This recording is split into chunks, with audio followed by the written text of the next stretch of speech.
আল্লাহ তাআলা কিয়ামতের কঠিন ময়দানে যেদিন স্বামী স্ত্রীকে চিনবে না, স্ত্রী স্বামীকে দেখে পালিয়ে যাবে, বন্ধু বন্ধুরে চিনবে না, পীর সাহেব মুরিদরে চিনবে না, মুরিদ পীর সাহেবরে চিনবে না, দলের কর্মী তার নেতারে চিনবে না, নেতা তার কর্মীরে চিনবে না, বন্ধু বন্ধুরে দেখে পালাবে। এই কঠিন মুহূর্তে সূর্যটা মাথার কাছে চলে আসবে, জমিনটা তামার জমিন হবে, আজকের জমিনের মতো নয়। মানুষ ঘর্মাক্ত, ক্লান্ত, শ্রান্ত মাথার মগজগুলো কানের ছিদ্র আর নাকের ছিদ্র দিয়ে বেয়ে বেয়ে পড়বে। বিশ্বনবী ফরমান, কিয়ামতের ওই কঠিন ময়দানে 7 শ্রেণীর ব্যক্তিকে রব্বুল আলামিন তার আরশের নিচে ছায়া দিবেন। তার মধ্যে প্রথম শ্রেণীর ব্যক্তি হলো ইমামুন আদিল, যে ইনসাফের সাথে বিচার করে, যে জাস্টিস সমাজে সার্ভ করে, যে সুশাসন নিশ্চিত করে, ওই ইমামুন আদিল। আদিল শব্দটা বুঝছেন না? ইন্নাল্লাহা ইয়া'মুরু বিল আদল, পাইছেন? আদিল। 7 শ্রেণীর ব্যক্তিকে আল্লাহ তাআলা সুশীতল আরশের নিচে ছায়া দিবেন, যেদিন তার দেয়া ছায়া ছাড়া কোনো ছায়া থাকবে না। এর প্রথম হচ্ছে ইমামুন আদিল, ন্যায়পরায়ণ শাসক। চিল্লায় বলেন সুবহানাল্লাহ। আবার বিশ্বনবী বললেন, ইন্নাল মুকসিতিনা ইনদাল্লাহি আলা মানাবিরা মিন নূর আন ইয়ামিনির রহমান। কিয়ামতের দিন যারা ন্যায় পরায়ণ হিসেবে আল্লাহর সামনে দাঁড়াবে, কিয়ামতের দিন রব্বুল আলামিন তার আরশের ডান দিকে ওই ন্যায় পরায়ণ লোকদের জন্য আরশের ডান দিকে একটা নূরের মিম্বারে তাদেরকে বসার সুযোগ করে দিবে। আল্লাহর আরশের ডান দিকে ন্যায় পরায়ণ লোকদের জন্য আল্লাহ তাআলা নূরের মিম্বার বানাবে। 4টে কেন কথা মনে করেছেন? আল আদাল, জাস্টিস। ইন্নাল্লাহা ইয়া'মুরু বিল আদল। আল্লাহ তাআলা এই আদালতের নির্দেশনা দেন, সুবিচার, সুশাসন। প্রিয় ভাইয়েরা, এটা আমরা বাংলাদেশে চাই কি চাই না? এই যে অরাজকতা, এই যে অন্যায়, এই যে জুলুম, এই যে ইনকনসিস্টেন্সি সমাজের অসঙ্গতির প্রধান কারণ জাস্টিস নাই, সুবিচার নাই, সুশাসন নাই। শেষবারের মতো আওয়াজ করে বলেন তো, আমরা বাংলাদেশে আদল চাই কি চাই না? তাহলে প্রথম নির্দেশনা শেষ। আল্লাহ তাআলা তোমাদেরকে আদলের আদেশ দেন। এরপরে আল্লাহ বললেন, আমি তোমাদেরকে ইহসানের আদেশ দেই। ইন্নাল্লাহা ইয়া'মুরু বিল আদলি ওয়াল ইহসান। আমি তোমাদেরকে যেমনি আদলের নির্দেশনা দেই, তেমনি ভাবে তোমাদেরকে ইহসানের নির্দেশনা দেই। ইহসান, আওয়াজ করে সবাই বলেন তো ইহসান। ইহসান মানে কারো প্রতি সফট হার্টেড হওয়া, মহানুভব হওয়া, অনুগ্রহ পরায়ণ হওয়া, অনুগ্রহশীল হওয়া, একে অপরের প্রতি দয়াদ্র হওয়া। একে অপরের প্রতি দয়াদ্র, অনুগ্রহশীল হওয়া ছাড়া মানবিক সমাজ কশিনকালেও গঠন করা সম্ভব না। প্রিয় ভাইয়েরা, সুন্দর আচরণ দিয়ে, ইহসান দিয়ে যা জয় করা যায়, নরম আচরণ দিয়ে যেটা অর্জন করা যায়, কঠোরতা দিয়ে সেটা পারা যায় না। বিষ্ণু ঈসা ইসলাম ইহসান দিয়ে, কোমল আচরণ দিয়ে, তার অনুগ্রহ দিয়ে তিনি অনেক কাফিরের হৃদয়কে জয় করে ফেলেছেন। সাইয়েদনা সুমামা ইবনে উসাল রাদিয়াল্লাহু তাআলা আনহুর কথা মনে পড়ে যায়।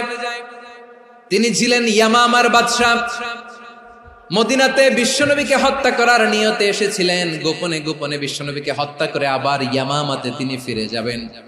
কিন্তু কি অবাক করা কাণ্ড, হত্যা করতে পারে নাই, সাহাবাদের হাতে তিনি ধরা পড়ে গেলেন। সাইয়েদনা সুমামা ইবনে উসাল রাদিয়াল্লাহু তাআলা আনহু হত্যার নিয়তে আসলেন, কিন্তু হত্যা করতে পারলেন না। সাহাবারা ওনাকে ধরে ফেললেন, ধরে মসজিদে নববীর পিলারের মধ্যে বেঁধে রাখলেন। সুমামা ইবনে উসাল, সিরাত থেকে শুনে, সিরাত থেকে শোনাচ্ছি, রাদিয়াল্লাহু তাআলা আনহু ইয়ামামার অধিপতি ছিলেন। বিশ্বনবীকে হত্যার জন্য আসছেন, ধরা পড়ে গেছেন, এখন মসজিদে নববীতে বেঁধে রাখছেন। তার মানে বন্দী। এখন স্ট্যাটাস কি? বন্দী, ক্যাপটিভ। তো বিষ্ণু ঈসা ইসলাম সাহাবাদেরকে বললেন, তার খোঁজ খবর নিও, সুমামা ইবনে উসালের খোঁজ খবর নিও। সাহাবার বলেন, ইয়া রাসূলুল্লাহ, আপনাকে হত্যা করতে এসেছে, তার তো কঠিন ক্যাপিটাল পানিশমেন্ট হওয়া দরকার, কঠিন শাস্তি হওয়া দরকার। বিশ্বনবী বললেন, না, আমি যেটা জানি তোমরা সেটা জানো না, তোমরা সুমামার সাথে ভালো আচরণ করো। বিশ্বনবী সুমামার কাছে গেলেন। প্রথম দিন যে তিনি কালেমার দাওয়াত দিলেন, ইমানের দাওয়াত দিলেন, ইসলামের দাওয়াত দিলেন, রিসালাতের দাওয়াত দিলেন, আখিরাতের দাওয়াত দিলেন। পরের দিন যে বিশ্বনবী সালাতের দাওয়াত দিলেন, যাকাতের দাওয়াত দিলেন, ইসলাম কি, কিভাবে, কেমন করে পালন করতে হয় চমৎকার আর্টিকুলেট করতে শুরু করলেন। তন্ময় হয়ে সুমামা ইবনে উসাল রাদিয়াল্লাহু তাআলা আনহু বিশ্বনবীর কথাগুলো শুনতে আরম্ভ করলো। একদিন নয়, 2 দিন নয়, টানা 3 দিন বিশ্বনবী সুমামার কাছে ইসলামকে প্রেজেন্ট করেছেন, উপস্থাপন করেছেন। আওয়াজ করে বলেন, কয় দিন? 3 দিন। 3 দিন মসজিদে নববীতে বাধা। আর সাহাবীদেরকে বললেন, তার খোঁজ খবর নিও, তোমরা যে রুটি বানাও এর মধ্যে সবচেয়ে ভালো আটার রুটিটা তারে দিও, সবচেয়ে রিফাইন্ড খেজুর, যেটা পিওর খেজুর, এটা তারে দিও। আর বিশ্বনবী নিজের উট থেকে দুধ দহন করে ওনার বাড়ির এক কর্মচারীকে বলেছেন, দুধ দহন করে সুমামার জন্য নিয়ে যেও। সুবহানাল্লাহ পড়বেন না? সবাই তো অবাক, ইয়ামামা থেকে আসছে নবীকে হত্যা করতে, বিশ্বনবী দেখে তারে জামাই আদর করে। একদিন নয়, 2 দিন নয়, টানা 3 দিন বিশ্বনবী এভাবে সুমামার কাছে যেয়ে ইসলামকে প্রেজেন্ট করতে আরম্ভ করলেন, ইসলামকে উপস্থাপন করতে শুরু করলেন। আর তাকে চমৎকার এন্টারটেইনমেন্ট, আপ্যায়ন দিতে আরম্ভ করলেন। টানা 3 দিন যখন ইসলামের দ্য বিউটিজ অফ ইসলাম, ইসলামের সুমহান বাণী, সৌন্দর্য তার কাছে উপস্থাপন শেষ, তাকে আপ্যায়ন শেষ, বিশ্বনবী বললেন সাহাবাদেরকে, যাও এবার সুমামার হাতের পায়ের রশি দুটো খুলে দাও। সাহাবারা তর্ক জুড়ে দিলেন, লা ইয়া রাসূলুল্লাহ, এমনটা করবেন না, তো ভয়ঙ্কর ভয়ঙ্কর খুনি, কি জানি কি হয়ে যায়। বিশ্বনবী বললেন, না, তার হাতে পায়ের রশিগুলো খুলে দাও। সাহাবারা বিশ্বনবীর কথা মতো তার হাতে পায়ের রশিগুলো খুলে দিল। সুমামা মুহূর্তের মধ্যে মসজিদে নববী থেকে বের হয়, ইয়ামামায় ফিরে না যে মসজিদে নববীর পাশে একটা খেজুর বাগান ছিল, সেখানে চলে গেলেন। সেখানে একটা ছোট্ট কুয়া ছিল, কুয়ার পানি দিয়ে তিনি গোসল করলেন। সুবহানাল্লাহ পড়েন।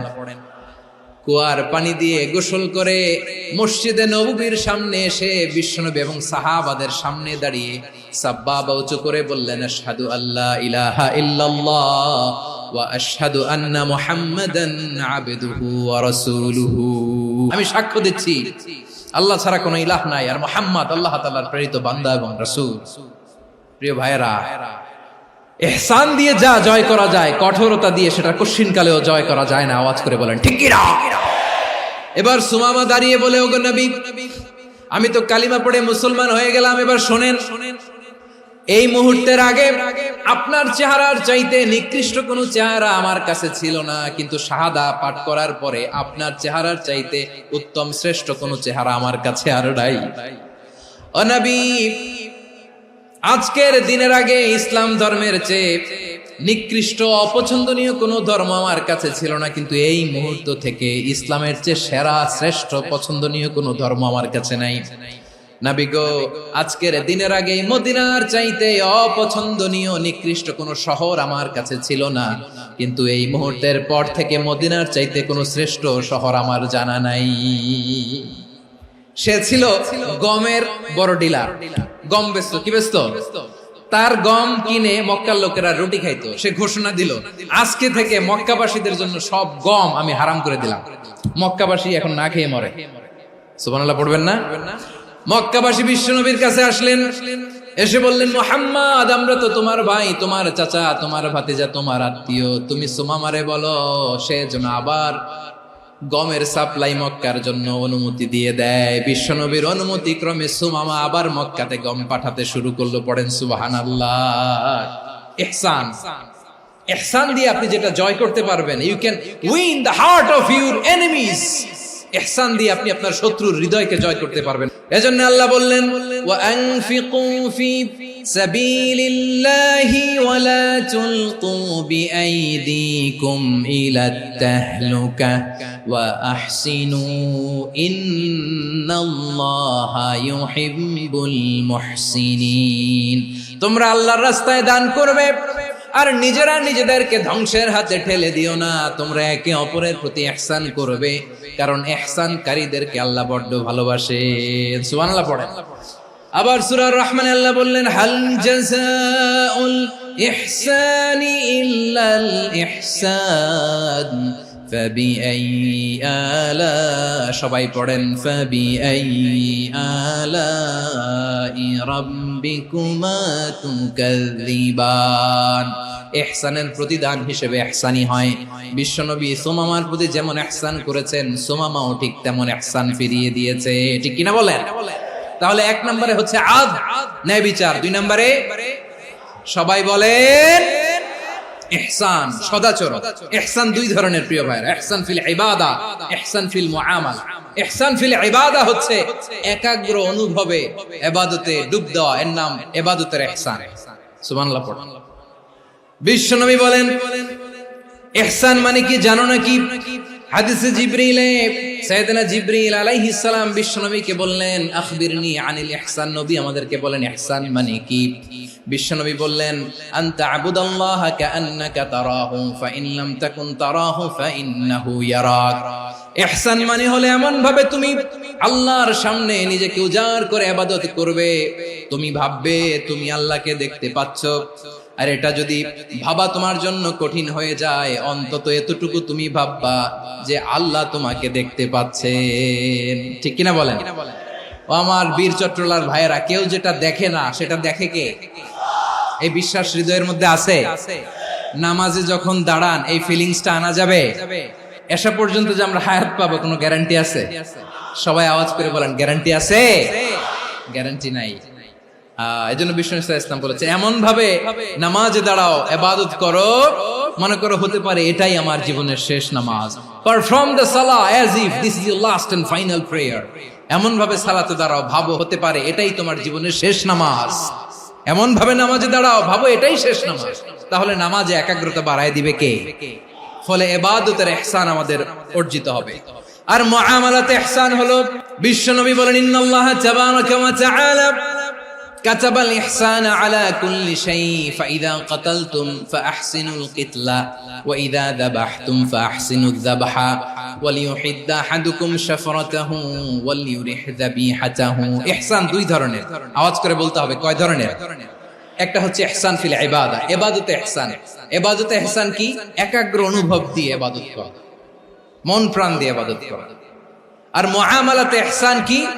সব কাজে, দৈনন্দিন কাজে, কর্মে, সামাজিক অ্যাক্টিভিটিতে কোমলতা প্রদর্শন করা, অনুগ্রহের সাথে সবকিছু করা। আল্লাহ তাআলা ইন্নাল্লাহা তাবারাকা ওয়া তাআলা কাতাবাল ইহসানা আলা কুল্লি শাই, তিনি সবকিছুর ব্যাপারে ইহসানকে আবশ্যক করেছেন। সবকিছু, মুমিনের সব কাজে ইহসানের পরশ থাকবে। ওয়া ইযা কাতালতুম ফাহসিনুল কিতলা, বিষ্ণুই বলেন তুমি যখন কাউকে হত্যা করো ইহসানের সাথে করো। সুবহানাল্লাহ পড়বেন না? যখন হত্যা করো তখনও ইহসানের সাথে। আচ্ছা হত্যা করবো আবার ইহসান আসবে করতে করে তো মেরেই ফেলবো আমি। আল্লাহ, ও ভাই একজন খুন করেছে, খুনি, রাষ্ট্রীয় আইনে তার শাস্তি হয়েছে ডেথ পেনাল্টি, মৃত্যুদণ্ড। এখন মৃত্যুদণ্ড দেখে আপনি যেমনি মন চায় তেমনি মারবেন লোকটারে? ওর নাক কেটে ফেলতে পারবেন? ওর কান কাটতে পারবেন? ওর চোখ উপড়ে ফেলতে পারবেন আপনি? যেমন মন চায় তার অঙ্গহানি করা যাবে না। ইহসানের সাথে তাকে হত্যা করো। সুবহানাল্লাহ, this is Islam, this is the true essence of Islam. ওয়া ইযা যাবাহতুম ফাহসিনুয যাবহা, যখন জবাই করবে তখনও ইহসানের সাথে জবাই করবে। করব জবাই, ওইখানেও নাকি ইহসান। আচ্ছা কুরবানির দিন আমরা পশুগুলোরে কি করি বলেন সবাই আওয়াজ করে? জবাই। জবাই মানে তো এটার মেরেই ফেলতেছি, একটু পরে তো টুকরো টুকরো করে গোশতগুলো খাবো, এটা তো খাবো, এটা তো মেরেই ফেলবে। বিষ্ণু বলে না, জবাইয়ের মধ্যেও মুমিনের জবাইয়ের ভেতরেও ইহসানের পরশ থাকা চাই। যখন জবাই করবে প্রাণীটাকে হাত পা টাইট করে বেঁধে নাও, ছুরিটাকে শার্পেন করে নাও, ধারালো করে নাও, যাতে অল্প সময়ে জবাইটা হয়ে যায়, প্রাণীটা যাতে কম কষ্ট পায়। সুবহানাল্লাহ পড়ে। দিস ইজ কল্ড ইহসান। আল্লাহ তাআলা যেমনি আদলের আদেশ করেছেন, ন্যায় বিচার, জাস্টিস এনশিওর করতে বলেছেন, সমাজে ইহসানের ব্যবহার, ইহসানের অনুশীলন তিনি করতে বলেছেন। এজন্য মুমিনের প্রতিটি কাজে, আমার চট্টগ্রামের ভাইয়েরা আমার দিকে তাকান, খেয়াল করে শুনুন, মুমিন জীবনের প্রতিটি কাজে ইহসানের পরশ থাকা চাই। আমরা যেন আমাদের পরিবারের প্রতি ইহসান করি, আমরা যেন আমাদের কর্মচারীদের প্রতি ইহসান করি, আমরা যেন আমাদের কলিগদের প্রতি ইহসান করি, আমরা যেন আমাদের ভাইদের প্রতি ইহসান করি। মুমিন জীবনের প্রতি কাজে ইহসানের পরশ থাকার দরকার আছে না নাই? কথা বুঝতে পেরেছেন? তাহলে আল্লাহ তাআলার তিনটা আদেশ ছিল, কয়টা গেল? প্রথমে কি ছিল? আদল। দুই নম্বরে তিন নম্বরে রব্বুল আলামিন বললেন ওয়া ইতাইদিল কুরবা, নিকট আত্মীয়দেরকে দান করো। নিকট আত্মীয়দেরকে দাও, যারা তোমাদের ব্লাড কানেকশনের আত্মীয় তাদেরকে তোমরা দাও। এখানে জেনারেলি বললেন দাও, কি দিব সেটা তিনি এখানে বলেন নাই, সেটা তিনি সূরাতুল ইসরার মধ্যে বলেছেন। আল্লাহ বলেন ওয়া আতিযাল কুরবা হাক্কাহ, নিকট আত্মীয়দেরকে তাদের অধিকার, তাদের প্রাপ্য তোমরা বুঝিয়ে দাও। দেখেন, একটা শান্তির সমাজ, একটা সমৃদ্ধ সমাজ, একটা মানবিক সমাজ গঠনের জন্য আল্লাহ তাআলা বেশি না, মাত্র তিনটা অর্ডার, তিনটা ভার্ডিক্ট তিনি জারি করেছেন। এক নাম্বার সুশাসন, ন্যায় বিচার। দুই নাম্বার ইহসান। তিন নাম্বার নিকটাত্মীয়, যারা কাছের, তোমার ভেরি ক্লোজ রিলেশনশিপে আছে, তাদেরকে দাও। দাও, দিলে বাড়িয়ে দেয় কে? অনেকে দিতে চায় না, কৃপণতা করে। দিলে বাড়ায় দেয় কে? ও মিয়া, মদিনার মধ্যে সবচাইতে গরিব সাহাবী ছিল বেলাল রাদিয়াল্লাহু তাআলা আনহু। ওনার এন্টায়ার অ্যাসেট, সম্পদের পরিমাণ কতদূর জানেন? একটা লুঙ্গি। বেলাল রাদিয়াল্লাহু তাআলা আনহু, ওনার টোটাল ওয়েলথের এস্টিমেশন হচ্ছে মাত্র একটা লুঙ্গি। একটা লুঙ্গি, টোটাল ওয়েলথ এস্টিমেশন, টোটাল সম্পদের পরিমাণ বেলাল রাদিয়াল্লাহু তাআলা আনহুর কি ছিল? ওই বেলাল রাদিয়াল্লাহু তাআলা আনহুকে বিষ্ণু ইসলাম বলেছেন আনফিক ইয়া বেলাল, ও বেলাল তুমিও দাও। ওয়ালা তাখশা মিন যিল আরশি ইখলালা, আরশের অধিপতির তো কোনো ঘাটতি নাই, তুমি দিলে ওই আল্লাহ তোমারে বাড়ায় দিবে। এজন্য আমার প্রিয় ভাইয়েরা, দিলে কমে না, দিলে বাড়ে। অনেকে ধরে রাখে, নতুন কিছু নিতে পারে না, হাত দিয়ে যেটা ধরে রেখেছেন এটা দিয়ে দেন, বড় একটা ধরার সুযোগ পাবেন। জোরে বলেন ঠিক কিনা? রব্বুল আলামিন বললেন তিন নাম্বার আদেশ হলো তোমাদের প্রতি, সমাজটারে কেমন করে মানবিক সমাজ, সুন্দর সমাজ গড়বা। তিন নাম্বার আদেশ হলো ওয়া আতিদাল কুরবা হাক্কা, নিকটাত্মীয়দেরকে তাদের প্রাপ্য বুঝিয়ে দাও। এই নিকটাত্মীয়দেরকে তাদের অধিকার বুঝিয়ে দেওয়া, প্রাপ্য বুঝিয়ে দেওয়াতে আমাদের গাফলতি আছে না নাই? অনেকে দেখবেন অনেক আল্লাহওয়ালা, তাহাজ্জুদ গুজার, সেজদা দিতে দিতে কপালে কালো দাগ ফেলে দিছে, সে তার বোনের হকটা আদায় করে নাই, আছে না নাই? অনেক বড় হাজী সাহেব, বিশাল লম্বা দাড়ি, ছেলেরে সব দিয়ে দিছে, মেয়েরে কিছু দেয় নাই, মেয়ের হক আদায় করে নাই, আছে না নাই? এই হাজী সাহেবেরা, এই আল্লাহওয়ালারা কিয়ামতের ময়দানে আটকে যাবে। আপনি অন্যের অধিকার নষ্ট করেছেন, তাদের রাইটস কে ভায়োলেট করেছেন। এজন্য আল্লাহ তাআলা বলেন, কারো অধিকার যদি কেউ নষ্ট করে, ওই সমাজটা মানবিক সমাজ কঠিনকালেও হতে পারে না। এজন্য তিন নম্বর আল্লাহ বললেন ওয়া ইতাইদিল কুরবা, নিকটাত্মীয়দেরকে দাও। কি দিবা? তাদের অধিকার দিয়ে দাও। বোনের অধিকার বুঝিয়ে দাও, মেয়ের অধিকার বুঝিয়ে দাও, ফুফুর অধিকার বুঝিয়ে দাও। দেখবেন অনেক মায়েরা ছেলের পাতে মুরগির রান দেয়, মেয়ের পাতে দেয় মুরগির ঠ্যাং। তো মেয়ের কি মুরগির রান খেতে মনে চায় না? মনে চায় না? এমনটা করা যাবে না। নিকটাত্মীয়দেরকে অধিকার দিয়ে দাও, নিকটাত্মীয়ের সাথে সুসম্পর্ক রাখো। আদেশটা কার? এজন্য প্রিয় ভাইয়েরা, জীবনে যদি বারাকা অর্জন করতে চান, নিকটাত্মীয়দের সাথে সুসম্পর্ক রাখতে হবে, তাদের জন্য উপহার পাঠাতে হবে। বিশ্বনবী বলেন লা ইয়াদখুলুল জান্নাতা কাতে, যে ব্যক্তি আত্মীয়তার সম্পর্ককে ছিন্ন করে দেয়, সে কঠিন কালেও আল্লাহর জান্নাতে ঢুকবে না। আপনি কি এটারে সহজ হাদিস মনে করছেন? এটা সহজ কথা?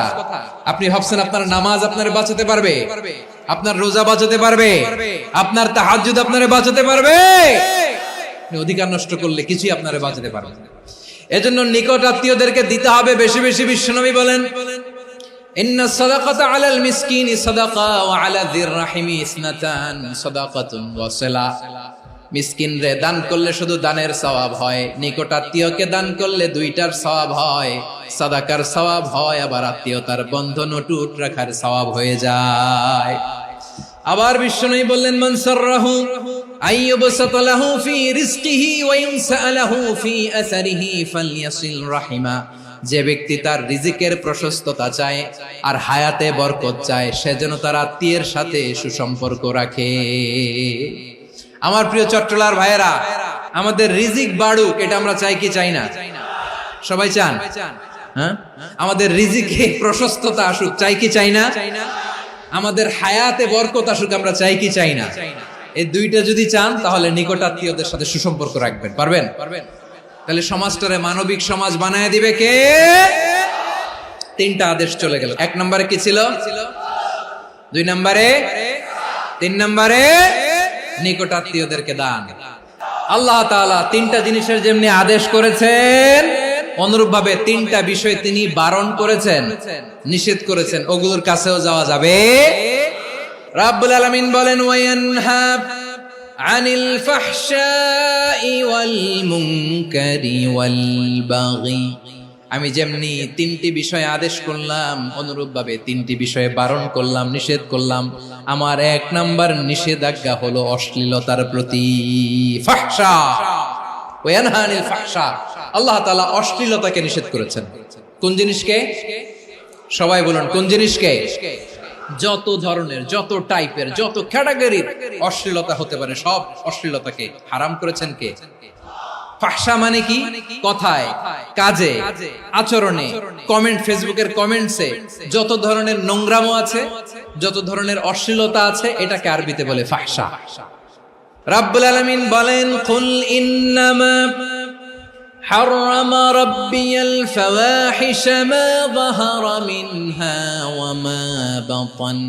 ও নবী, আপনি বলে দেন, আমার রব প্রকাশ্য, অপ্রকাশ্য, স্পষ্ট কিংবা অস্পষ্ট, দৃশ্যমান কিংবা অদৃশ্যমান সব অশ্লীলতাকে হারাম করেছেন। সব ধরনের অশ্লীলতা হারাম। আল্লাহ তাআলা আমাদেরকে অশ্লীলতা থেকে বাঁচান। এবার বলেন, আমাদের সমাজে অশ্লীলতা আছে না নাই? অশ্লীলতা নানা ভাবে, নানা নামে, নানা মোড়কে আমাদের সমাজে আছে না নাই? সংস্কৃতির নামে, ফ্যাশনের নামে, বিনোদনের নামে, উপন্যাসের নামে, কনসার্টের নামে অশ্লীলতা আছে না নাই? আপনি দেখেছেন কনসার্টগুলোর অবস্থা? আমাদের তরুণ তরুণীরা, আমাদের যুবক যুবতীরা, আমাদের জেনজিরা, কি অবস্থা ওইখানে? কনসার্টের নামে অশ্লীলতা আছে না নাই? ছেলে মেয়ে একে অপরকে জড়ায় ধরতেছে, একে অপরকে চুমু খাচ্ছে, প্রকাশ্যে, দিবালোকে, গণমানুষের সামনে। আল্লাহ তাআলা এই অশ্লীলতা থেকে আমাদেরকে বেঁচে থাকতে বলেছেন। রূপালী জগতের নামে অশ্লীলতা আছে না নাই? এই টার্মটা আপনারা জানেন না? রূপালী জগৎ কি জগৎ? আসলে কি রূপালী জগৎ না অন্ধকার জগৎ? আমার বোনেরা, আপনাদেরকে যে কি বলে তারা বুঝায়, রূপালী জগৎ শুনেই আপনি ভরকে যাবেন না। রূপালী জগতে যে নারী যত বেশি উলঙ্গ, সে নাকি তত বেশি সাহসী। জানেন? বলে এটা একটা সাহসী নারী, খুব সাহসী পদক্ষেপ তার। যত বেশি শরীর থেকে কাপড় নামাতে পারবে, যত বেশি বস্ত্রহীন হয়ে নিজেকে প্রেজেন্ট করতে পারবে, সে নাকি তত বেশি সাহসী। আমার চট্টলার ভাইয়েরা, শয়তানের প্রথমে এজেন্ডা ছিল বনি আদমকে বস্ত্রহীন করা। সে আদম এবং হাওয়া আলাইহিস সালামকে নিষিদ্ধ গাছের ফল খাইয়ে তাদেরকে বস্ত্রহীন করেছে। এই জামিনেও সে আমাদেরকে বস্ত্রহীন করতে চাইবে। এই রূপালী জগতের নামে তারা এটা করে। আমার প্রিয় বোনেরা, আপনি জানেন না আপনার দাম কত? ওরা আপনাদেরকে বিজ্ঞাপনের সস্তা পণ্য বানাতে চায়। ওরা আপনাদেরকে ওদের ভোগের লিপসার টুলস বানাতে চায়। ওরা আপনাদেরকে দিয়ে ওদের খায়েশ পূরণ করতে চায়। এটা আপনাদের জন্য মোটেও ডিগনিটি নয়, এটা আপনাদের জন্য সম্মান নয়। আপনার সম্মান শালীনতায়, আপনার সম্মান হেজাবে, আপনার সম্মান ভদ্রতায়, আপনার সম্মান আপনার ডিসেন্ট পোশাকে। পোশাক বলে দেয় এই নারীটা ভদ্র না অভদ্র। পোশাক বলে দেয় এই মেয়েটা কোন ঘরের মেয়ে। আপনি জানেন না? আপনারা সস্তা পণ্য বানায়, ভোগের পণ্য, বিলবোর্ডে আপনাকে উলঙ্গ করে উপস্থাপন করে। এই অশ্লীলতার সাথে ইসলামের কোন সম্পর্ক। এজন্য আল্লাহ বলেন, আমি অশ্লীলতাকে হারাম করেছি। অশ্লীলতাকে হারাম করার প্রথম কারণ হলো এর মাধ্যমে মানবতাকে অপমানিত করা হয়। কারণ মানুষের সম্মান মানুষের পোশাকে। মানুষ যখন পোশাকহীন হয়ে যায়, বস্ত্রহীন হয়ে যায়, তার সম্মান কমে যায়। ঠিক কিনা? অশ্লীলতাকে হারাম করার প্রথম কারণ হচ্ছে মানুষ মানুষকে অপমান করে। একটা নারী, সে তো সম্মানিত, নারী যে কত সম্মানিত নারীরা এটা বুঝেই নাই। বিশ্বনবী বলেন আদ-দুনিয়া কুল্লুহা মাতা ওয়া খায়রু মাতা'আদ দুনিয়া আল মারআতুস সালিহা। আমার বোনেরা, 5টা প্যান্ডেলে আপনারা এলইডিতে আমার আলোচনা শুনছেন, আমি জানি। আপনাদের এই গর্ভ যে কত দামি আপনি জানেন না। আপনার পেট থেকেই আসবে আগামী দিনের সালাহুদ্দিন আল আইয়ুবী। আপনার পেট থেকেই আসবে অনাগত দিনের ইমাম মাহদী আল মুনতাযর। আপনার পেট থেকেই আসবে অনাগত দিনের ফয়সাল, ওয়াসিম, মুগ্ধ, আবু সাইদের মতো বীর যোদ্ধা। আমার প্রিয় বোনেরা, আমার প্রিয় বোনেরা, বিশ্বনবীর কথার ওজন খেয়াল করেন। আদ-দুনিয়া কুল্লুহা মাতা ওয়া খায়রু মাতা'আদ দুনিয়া আল মারআতুস সালিহা। দুনিয়ার সবকিছুই অ্যাসেট, এর মধ্যে সবচেয়ে দামি অ্যাসেট নেককার নারী। আপনার গর্ভ যে কত দামি আপনি জানেন না। নিজের সময়টাকে কাজে লাগান, কোরআন পড়েন, সুন্নাহ পড়েন। আপনার অনেক দায়িত্ব ঘরে। You are the MD of your family. একটা family it's a very big institution. পরিবার একটা অনেক বড় প্রতিষ্ঠান। And you are the MD of your institution. আপনি এই পরিবারের MD, managing director of your family. এখানে আপনার কত দায়িত্ব। আপনি ছেলে মেয়েদেরকে তারবিয়া করবেন, আপনি আপনার স্বামীর জন্য ঘরটারে জান্নাতের নীর বানাবেন, আপনার জন্য জান্নাতের ডুপ্লেক্স বাড়ি ওইখানে তৈরি করে রাখবে কে? আপনি যে কত দামি আপনি জানেন না। নারীদেরকে আল্লাহ বানিয়েছেন উচ্চতর করে, নিম্নতর নয়। নারীদেরকে ছোট্ট জিনিস দিলে এটারে বড় করে দেয়। নারীদেরকে ভ্রূণ দিলে, শুক্রাণু দিলে নারী এটারে বাচ্চা হিসেবে উপহার দেয়, ঠিক কিনা? বিয়ের মাধ্যমে স্বামী যখন তার শুক্রাণু তার স্ত্রীকে উপহার দেয়, স্ত্রী রিটার্নে কি উপহার দেয়? ফুল ফর্ম বেবি, মানব সন্তান। দেখছেন, আপনি দিলেন একটুকুনি, দিছে বিশাল। আপনি যদি নারীকে বাজার এনে দেন, নারী এটাকে সুস্বাদু খাবারে রূপান্তর করে দেয়। আপনি তাকে একটা মুচকি হাসি দিয়ে দেন, সে তার কলিজা দিয়ে দেয়। কিন্তু যদি আপনি তার মনে কষ্ট দেন, সে আপনার জীবনকে জাহান্নাম বানায়া দেয়।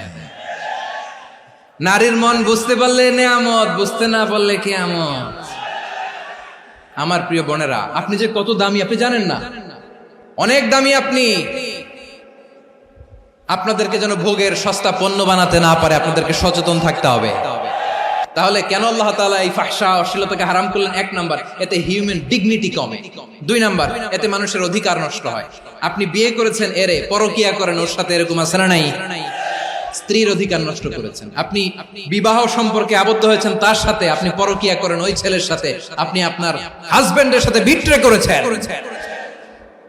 এজন্য আল্লাহ অশ্লীলতাকে হারাম করেছেন। অশ্লীলতাকে হারাম করার আরেকটা কারণ হচ্ছে আল্লাহ তাআলা এই হিউম্যান জেনারেশনকে এটাকে প্রিজার্ভ করতে চায়। হিফজুন নাসল, এটা মাকাসিদুশ শরিয়ার অনেক গুরুত্বপূর্ণ একটা মাকাসিদ, অনেক গুরুত্বপূর্ণ। আপনার নাসল, আপনার জেনারেশনকে সংরক্ষণ করা। এই যে আসতেছে ফেব্রুয়ারি, কত ফেব্রুয়ারি জানো? এটা কি বিশ্ব ভালোবাসা দিবস? হ্যাঁ, কি দিবস? এই বিশ্ব ভালোবাসা দিবসের সাথে মুসলমানদের কোনো সম্পর্ক নাই। আমার প্রিয় ভাইরা, এই যে আপনি অবৈধ সম্পর্কে জড়ালেন, কেন আল্লাহ অশ্লীলতাকে হারাম করেছে দেখেন। বলতেছিলাম যে এটা আপনার নাসল, আপনার জেনারেশন, আপনার লিনিয়েজ, আপনার বংশকে প্রিজার্ভ করা। কে কার বাবা, কে কার মা, বাবা মা জানা, প্রজন্মকে প্রিজার্ভ করা, এটা ইসলাম ওয়াজিব করে দিয়েছে। এই যে অবৈধ সম্পর্কের কারণে, বিশ্ব বেহায়া দিবসের কারণে, এগুলোর আউটকাম, আউটপুট হিসেবে মাঝে মাঝে এই ঢাকা মেডিকেলের ডাস্টবিনে নবজাতকের বাচ্চার কান্নার আওয়াজ শুনতে পাওয়া যায়। চট্টগ্রাম মেডিকেলের ডাস্টবিনে নবজাতকের কান্না শুনতে পাওয়া যায়। বীর চট্টলার মুসলমানেরা বুঝতে পারলে আওয়াজ করে বলেন, এই যে চট্টগ্রাম মেডিকেলে যে নবজাতকটা পাওয়া গেল, ওর বাবাকে আমাকে বলেন, ওর মাকে, ও কোন ফ্যামিলির সন্তান কেউ জানে? আপনি হিউম্যান ডিগনিটিকে অপমান করেছেন না? আপনি তার ভবিষ্যৎকে অন্ধকার করেছেন না? আপনি তার লিনিয়েজকে প্রশ্নবিদ্ধ করে দিয়েছেন না? এই জন্য আল্লাহ তাআলা অশ্লীলতাকে আমাদের জন্য হারাম করে দিয়েছেন। পড়েন সুবহানাল্লাহ। এই জন্য রাব্বুল আলামিন বলেন, কুল ইন্নামা হারাম রাব্বিয়াল ফাওয়াহিশা মা যাহারা মিনহা ওয়া মা বাতান। প্রকাশ্য অপ্রকাশ্য সব অশ্লীলতাকে হারাম ঘোষণা করে দিয়েছে কে? আবার দুনিয়ার বুকে যারা অশ্লীলতার প্রসার করে তাদের জন্য শাস্তি মজুদ রেখেছে কে?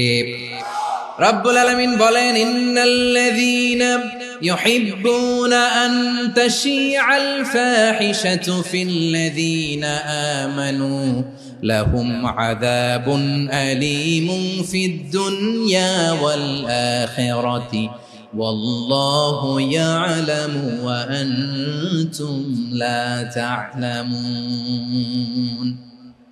নিশ্চয়ই যারা বিশ্বাসীদের মাঝে অশ্লীলতার প্রচার প্রসার করতে চায় তাদের জন্য আমি মর্মন্তুদ শাস্তি প্রস্তুত করে রেখেছি, দুনিয়াতেও রেখেছি, আখিরাতেও রেখেছি। ঘোষণাটা কার?